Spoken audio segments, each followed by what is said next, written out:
Hi friends, ಎಲ್ಲರಿಗೂ ನಮಸ್ಕಾರ. Food junction ಕಾರ್ಯಕ್ರಮಕ್ಕೆ ಸ್ವಾಗತ. ಫ್ರೆಂಡ್ಸ್, ಇವತ್ತು ನಾನು ಉತ್ತರ ಕರ್ನಾಟಕ ಸ್ಪೆಷಲ್ ರೆಸಿಪಿಯಾದ ಜೋಳದ ರೊಟ್ಟಿ ಒಗ್ಗರಣೆಯನ್ನು ಮಾಡಿ ತೋರಿಸ್ತಾ ಇದ್ದೇನೆ. ಮಾಡೋ ವಿಧಾನ ಕೂಡ ತುಂಬಾ ಸಿಂಪಲ್ ಆಗಿದೆ.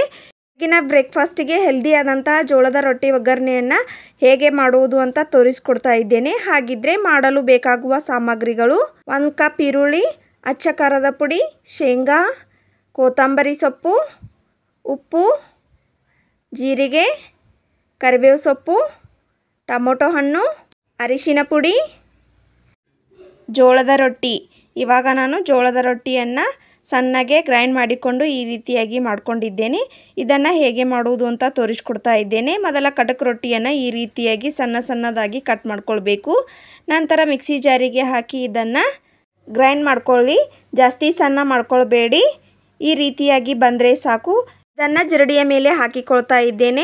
ನಂತರ ಇದನ್ನು 1 ಗ್ಲಾಸ್ನಷ್ಟು ನೀರನ್ನು ತೆಗೆದುಕೊಂಡು ಈ ರೀತಿಯಾಗಿ ಚಿಮ್ಮಿಸ್ಕೋಬೇಕು.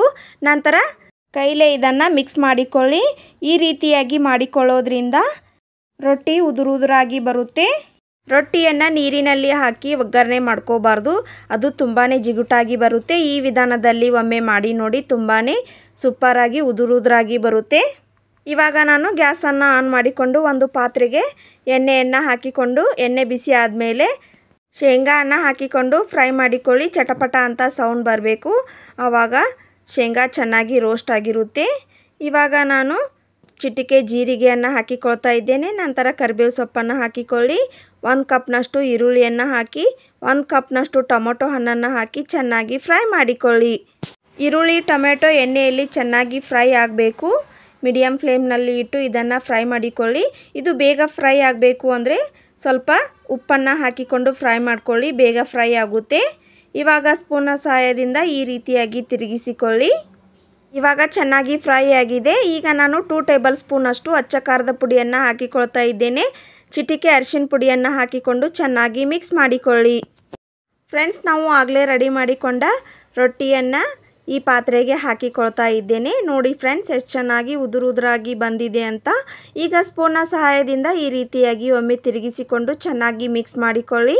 ಇದೊಂದು ಹೆಲ್ದಿಯಾದ ಬ್ರೇಕ್ಫಾಸ್ಟ್ ಆಗಿದೆ. ಖಂಡಿತ ನೀವು ಕೂಡ ನಾ ಹೇಳಿರೋ ವಿಧಾನದಲ್ಲಿ ಒಮ್ಮೆ ಟ್ರೈ ಮಾಡಿ ನೋಡಿ, ತುಂಬಾ ಸೂಪರಾಗಿ ಬರುತ್ತೆ. ನೋಡಿದ್ರಲ್ಲ ಫ್ರೆಂಡ್ಸ್, ಕ್ವಿಕ್ಕಾಗಿ ಜೋಳದ ರೊಟ್ಟಿ ಒಗ್ಗರಣೆಯನ್ನು ಹೇಗೆ ಮಾಡೋದು ಅಂತ. ಫ್ರೆಂಡ್ಸ್, ಡೈಲಿ ರೊಟ್ಟಿ ತಿಂದು ಬೇಜಾರಾಗಿದ್ದರೆ ಈ ರೀತಿಯಾಗಿ ಡಿಫ್ರೆಂಟ್ ಸ್ಟೈಲ್ನಲ್ಲಿ ಒಮ್ಮೆ ಮಾಡಿ ನೋಡಿ, ತುಂಬಾ ಸೂಪರಾಗಿ ಬರುತ್ತೆ. ಇವಾಗ ನಾನು ಮೇಲೆ ಕೊತ್ತಂಬರಿ ಸೊಪ್ಪನ್ನು ಹಾಕಿಕೊಳ್ತಾ ಇದ್ದೇನೆ. ನಂತರ ಒಮ್ಮೆ ಸ್ಪೂನ್ನ ಸಹಾಯದಿಂದ ಇದನ್ನು ತಿರುಗಿಸಿಕೊಳ್ಳಿ. ನೋಡಿ ಎಷ್ಟು ಕಲರ್ಫುಲ್ಲಾಗಿ, ಎಷ್ಟು ಚೆನ್ನಾಗಿ ಉದುರಾಗಿ ಬಂದಿದೆ ಅಂತ. ಇವಾಗ ನಾನು ಸರ್ವ್ ಮಾಡ್ಕೊಳ್ತಾ ಇದ್ದೇನೆ. ನೋಡಿ ಫ್ರೆಂಡ್ಸ್, ಉಪ್ಪಿಟ್ಟು ಥರ ಎಷ್ಟು ಚೆನ್ನಾಗಿ ಉದುರಾಗಿ ಬಂದಿದೆ ಅಂತ. ಖಂಡಿತ ನೀವು ಕೂಡ ನಾ ಹೇಳಿರೋ ವಿಧಾನದಲ್ಲಿ ಒಮ್ಮೆ ಟ್ರೈ ಮಾಡಿ ನೋಡಿ, ಹೇಗೆ ಬಂತು ಅಂತ ಕಮೆಂಟ್ ಮಾಡಿ ತಿಳಿಸಿ. ಈ ರೆಸಿಪಿ ಇಷ್ಟ ಆದರೆ ಲೈಕ್ ಮಾಡಿ, ಶೇರ್ ಮಾಡಿ. ಇನ್ನಷ್ಟು ಈಸಿ ರೆಸಿಪಿಗಾಗಿ ನನ್ನ ಚಾನಲನ್ನು ಸಬ್ಸ್ಕ್ರೈಬ್ ಮಾಡಿಕೊಳ್ಳಿ. ಮುಂದಿನ ಇಂಟ್ರೆಸ್ಟಿಂಗ್ ರೆಸಿಪಿಯೊಂದಿಗೆ ಮತ್ತೆ ಸಿಗ್ತೀನಿ. Keep watching. Thank you.